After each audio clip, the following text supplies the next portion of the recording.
How it goes at all? Welcome back to Patterson Our Properties. Hopefully, you guys having a great day. Don't forget Patterson Our Properties. We also real estate throughout the DMV area, and we buy tax lien properties and sell them tax lien and tax sale properties in the Pennsylvania area, from Philadelphia, Harrisburg, York, Reading, Pennsylvania, and pretty soon Allentown. So we'll be pursuing the Allentown area in Pennsylvania. I need to actually spend a little bit more time up there and get more of the lay of the land out and go from there. So that is from a real estate perspective, that is a 2023 goal, because in 2022 it was all about selling the properties that I selling the tax lien properties that I won in 2021. And when you're dealing with any government organization, they take time, but I'm not going to complain because it worked out in my favor. And how all government entities have helped people become rich and build a portfolio on various different levels, from government contracting companies to people who buy distressed properties via tax sales and tax lien sales. So I'm not complaining, but it's just a slower process than I'd like it to be, or anybody like it to be. But it's a process it's been making a lot of people rich for a long time. And I'm glad that I'm finally been able to take part of it, because 2021 was the year that I kind of popped my tax lien cherry, where it worked out in my favor, because I tried it in 2020 with Baltimore, and I'll never do it with Baltimore City again. It's terrible. It didn't work out, and I'll leave it at that. But we'll be looking forward to purchasing real estate in Baltimore, but just through the regular means, just getting either buying cash money or just getting a mortgage, like the old fashioned one. But anyways, let me get into today's subject matter. So I was reading an article today, and basically made me think of, so what are the 2023 rental predictions going to be? Let's talk about it. So, we're in the new year. It's right now, January 5th, 4th. Yes, January 4th. I had to double check. And it's early when it comes to predicting any real estate market, especially right now in 2023. But let's give it a shot today, family. According to the article that I read today, there were a lot of changes from the start of 2022 to the end. The year began as a buyer's market. Interest rates were historically low. Home prices reached all-time highs. However, we all saw how the year ended, with much higher interest rates and home prices on the decline. So what can we expect in 2023? That is the number one question in the real estate world for this year. My prediction is that even though interest rates are high, there will be more renters due to the more possible jobs being cut in the market. And of course, with high inflation, people's credit debts have gone up and savings have gone down. That's just one thing. And we know that there will be a bigger need for renters than there will be a need for home buyers in 2023. And I've seen throughout even my market within Pennsylvania, the demand is still high, but the prices are coming down just from, a little or whatnot, because the houses that would have cost $70,000 to $80,000 now are costing between 150, and for Pennsylvania standards, as far as like in places like Reading, Pennsylvania, Harrisburg, and et cetera, everything that's an hour radius away from Philadelphia, because that's the most expensive city in the state of Pennsylvania. That is what's tripping me out, right now. But that was just due to that high demand, because before the pandemic, I was able to buy houses for $30,000, $40,000, $50,000 in my market.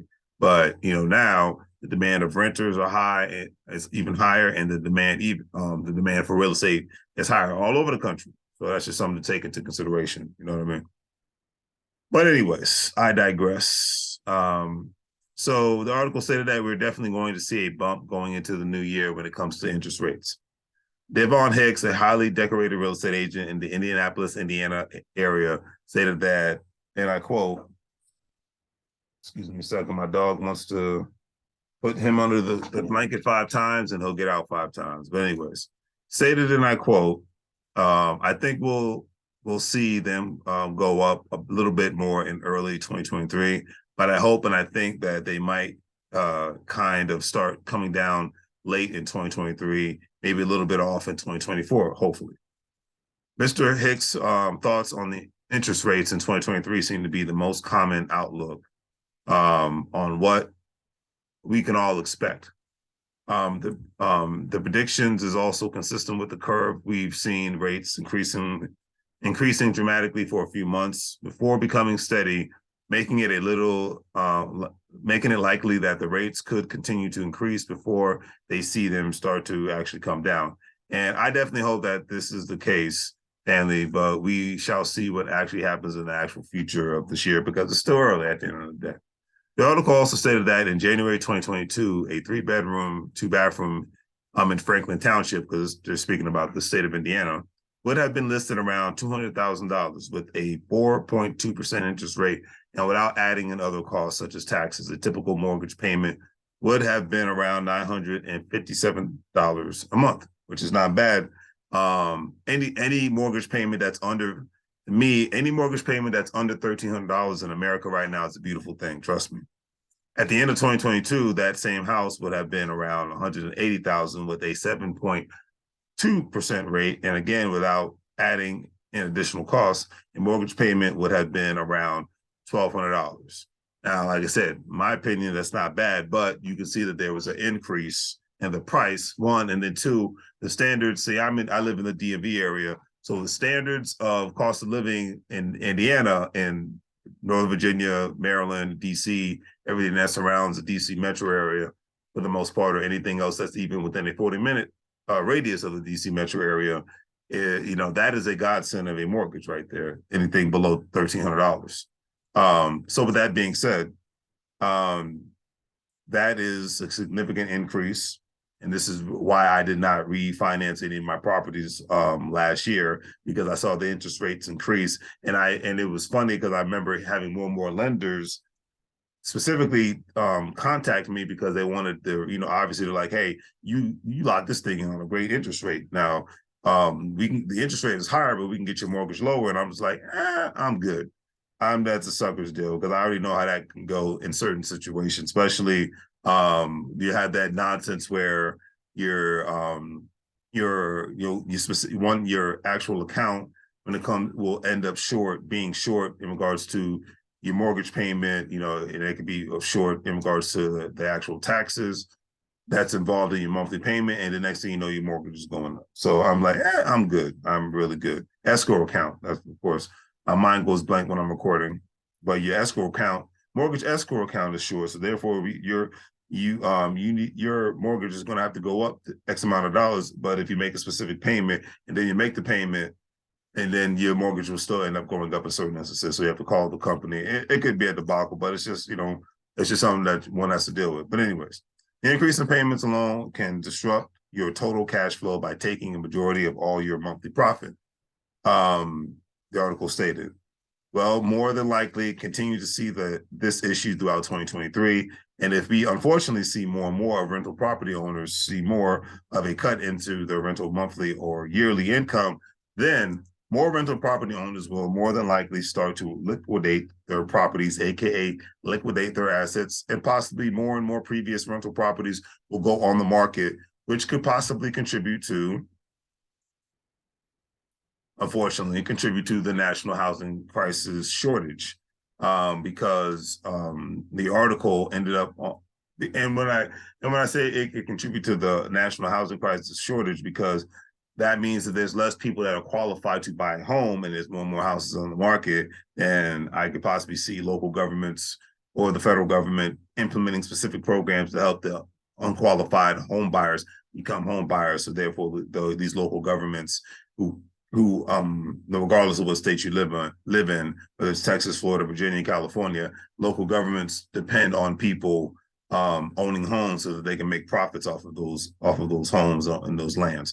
Because even in the state of Texas, they don't have an income state tax, but they have higher personal property taxes. Same thing in Florida, because the governments have to make their money. The government and corporate America, they all got one thing in common: they got to have money to function.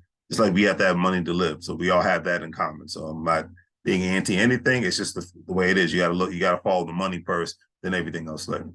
But anyways, the article ended on this note. As far as Teenage Realty, which is because I own properties in Indiana, so I utilize this property management services, and I've been following their blogs, and every now and then they actually have something I actually want to discuss. So I'll leave it at that.